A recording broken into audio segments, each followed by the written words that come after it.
ایک وقت تھا جب مشرق وسطی کے ہر شہر اور ہر علاقے میں ایک حسین شہزادی کے چرچے عام تھے۔ لوگ ہر بات میں اس کے حسن کی مثال دیا کرتے تھے۔ بنی اسرائیل کی حسین اور مغرور ملکہ جس نے پیغمبروں کا قتل کروایا، اس کا عبرتناک انجام کیا ہوا تھا؟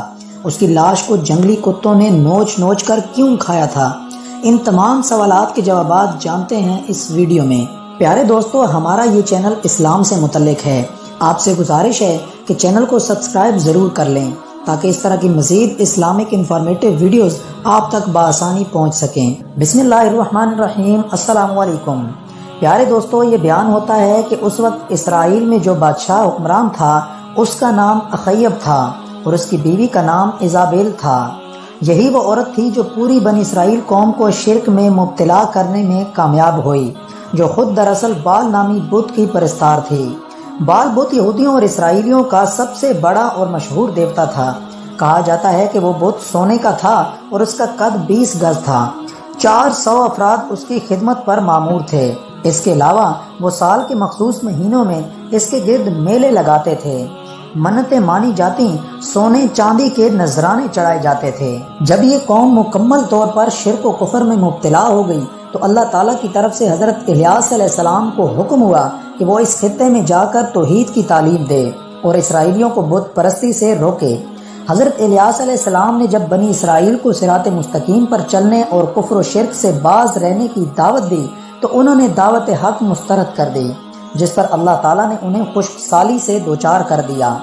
سلطنت اسرائیلیہ کے لوگ بوند بوند پانی کو ترسنے لگے، جبکہ دوسری طرف ایزابیل حضرت الیاس علیہ السلام کی جان کی دشمن بن گئی۔ چنانچہ اس نے اپنے شوہر اخیب کے ذریعے قتل کا فرمان بھی جاری کر دیا، لیکن حضرت الیاس علیہ السلام اللہ کے حکم سے ایک غار میں جا چھپے اور کچھ عرصے کے بعد دوبارہ اللہ کے حکم سے ہی ظاہر ہو گئے۔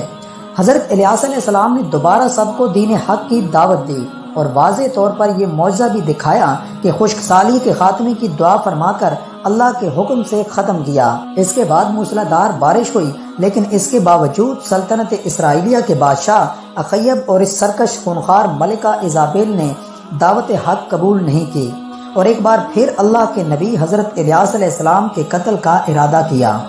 لیکن پھر اللہ تعالیٰ کے حکم سے آپ علیہ السلام نے ایک غار میں پناہ لے لی۔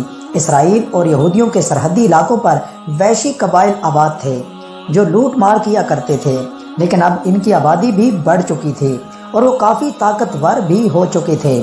انہوں نے اسرائیل پر حملہ کر دیا اور سارے شہر میں لوٹ مار کر کے آگ لگا دی۔ ہر طرف لاشیں اور بربادی دکھائی دیتی تھی۔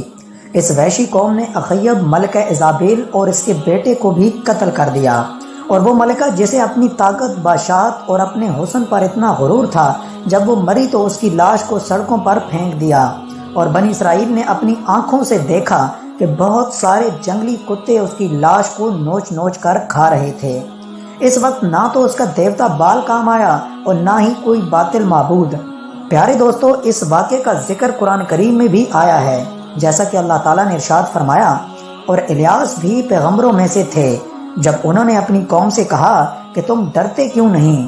کیا تم بیل کو پکارتے ہو اور اسے پوجتے ہو اور سب سے بہتر پیدا کرنے والے کو چھوڑ دیتے ہو؟